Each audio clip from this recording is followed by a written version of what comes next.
En það var það hörmunga framista. En dómari leiksins Ívar Orri Kristjánsson og hann búinn að flauta þennan leik á meðan.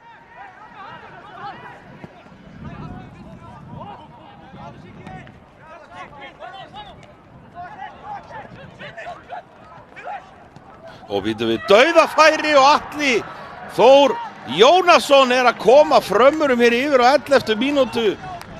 Þetta kemur náttúrulega bara svo þruma úr heiðskíru lofti því það var nákvæmlega ekkert að gerast í þessu leik. Svo bara opnast þetta færi fyrir Atla og hann kláraði þetta vel. Sjáum hér, Viktor, heiðarlegt, leið 1. Slögg hreinsun hann hjá Sigurð og þessi skalli á Eddeland upp í vindin. Galinn og Atli.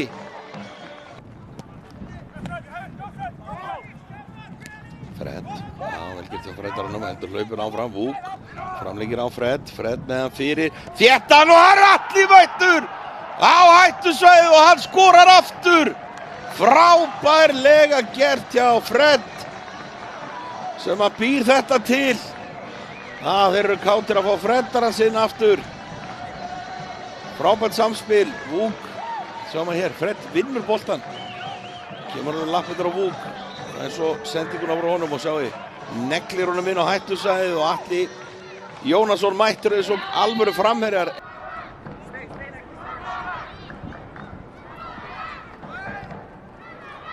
Og býtum við þessi bolti dettinu dauður og framarni mæta á hann og þeir eru að skora.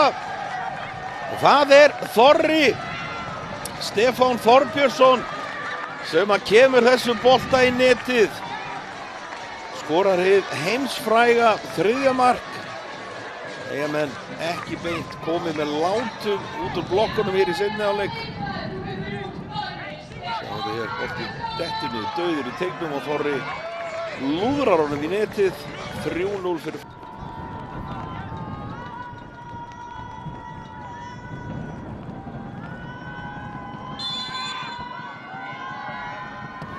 Spyrnan ljómandi góð og neistinn fundinn hjá Eyjamönnum. Aðalagi var það Róbert Elís sem að tók þessa flottu spyrnu, sé ekki betur.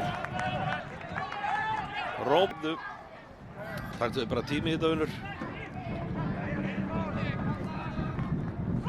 Svo kemur loksins spyrnan frá Haraldi, hún föst og þetta endar í netinu, frábær spyrna og það Kyle McLagan sem að nær að setja pönnuna í boltan og stýra honum í fjærhornið og þar með þessu lokið.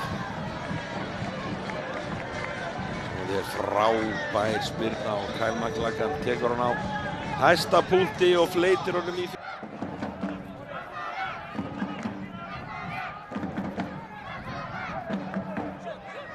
framara, stela boltanum hér, Bíström og þetta endar í netinu. Hérna, þetta endar í netinu hjá Frömmurum og mér sýndist að vera Jakob Bíström sem að skoraði.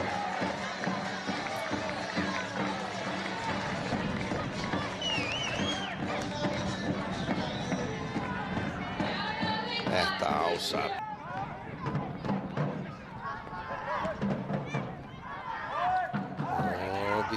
Þetta dauðafæri en þeim ekki ætlað að skora.